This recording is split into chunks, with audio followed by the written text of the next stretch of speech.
treba ísť do škôl, už od základných škôl tieto témy živiť a oboznamovať tie deti, aby v konkrétnych, aby mali nacvičené konkrétne schémy správania, keď potom sa v reálnom živote s tú korupciou stretávajú. Čiže aby som nepodceňoval tú prevenciu, tú prácu s mládežou. To je jedna noha, ale druhá noha, a tu chcem tak trošku naraziť aj na tých všetkých nás, ktorí povedzme, každý trošku kde si korumpoval, kde si nejakému lekárovi čo si dal a možno sa teraz bude večer si spýtovať svedomie, či to bolo dobré a tak ďalej.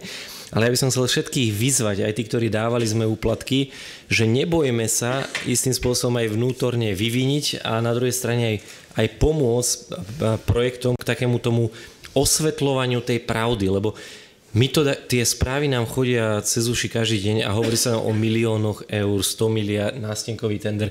A my si ani tie nuly tak v tej rýchlosti nedokážeme predstaviť, že to sú peniaze, ktoré z nášho vrecka, z našich daní niekto ukrajuje a ktoré sa jednoducho rozkrádajú. A toto by bolo treba tak nejak pochopiť a zároveň teda spojiť sily v nejakom tom... Čo pochopiť? Že sú to peniaze, ktoré sú naše? Že sú to naše peniaze, ktoré chýbajú. Keď budeme dneska kráčať po nejakom rozbitom chodníku alebo po zlej ceste alebo nemáme kanalizáciu na dedine, tak to sú tie desi stratené peniaze, ktoré vo Švajčiarsku idú priamo tam, kde majú a u nás sa nedostanú na cieľ toho určenia. No a keby sme pochopili, že sú to naše peniaze, myslíš si, že by sme sa inak správali?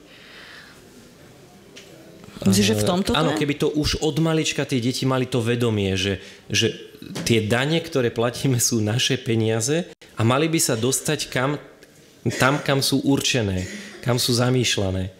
A pochopiť to, že teda oni sa kde si miznú. No ale nie je to ľahká úloha, ale jednoducho na svetlo Božie tieto kauzy dávať, ktoré tu sú a živiť ich, krmiť. Aby jednoducho to nešlo do stratená, lebo v tejto informačnej dobe strašne rýchlo tie správy len titulky čítame a idú do zabudnutia, idú do stratená. Oni presne s týmto rátajú, aj na tých súdoch a tak ďalej.